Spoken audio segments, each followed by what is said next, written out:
तो भगवान श्री कृष्ण से गोपियां कहती हैं, कृष्ण यदि हमें सच्चे पति मिल गए हैं, जगत के पति मिल गए, तो हम हाड़ मांस के पति के साथ में अपना समय क्यों बर्बाद करें। भगवान श्री कृष्ण गोपिकाओं के बात को सुन करके कहते हैं, बात तो सत्य है।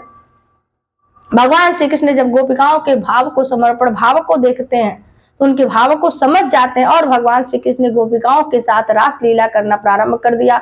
भगवान श्री कृष्ण रास लीला कर रहे हैं, 2 गोपी 1 कृष्ण, 2 गोपी 1 कृष्ण, सैकड़ों गोपिकाएं हैं, सैकड़ों कृष्ण हैं।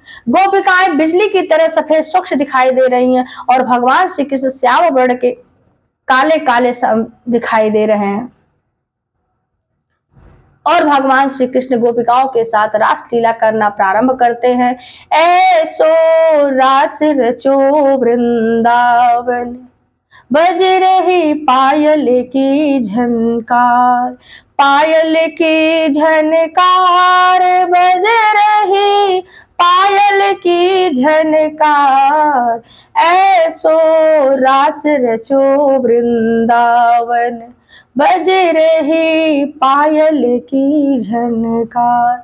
भगवान श्री कृष्ण ने रास लीला करना प्रारंभ कर दिया है। भगवान ने रास लीला किया और अब भगवान श्री कृष्ण रास लीला कर ही रहे थे। थोड़ी देर बाद गोपिकाओं के मन में अभिमान आ जाता है और भगवान श्री कृष्ण जब देखते हैं कि गोपिकाओं के मन में अभिमान आ जाता है तो भगवान कहते हैं कि मेरे भक्त के जीवन में सबसे बड़ी बाधा जो है अहंकार है।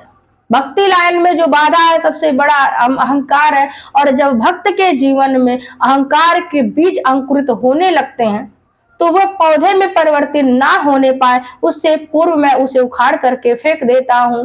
भगवान ने जैसे गोपिकाओं को देखा कि अहंकार से भर चुकी हैं तो भगवान श्री कृष्ण गोपिकाओं के बीच से वहां से चले जाते हैं। और देखिए भगवान कहीं भागे नहीं हैं। गोपिकाओं के मन में अहंकार उत्पन्न हो गया, घमंड आ गया कि हमसे सुंदर देवी, हमसे सुंदर स्त्री, हमसे जैसे सुंदर कन्या कोई नहीं है।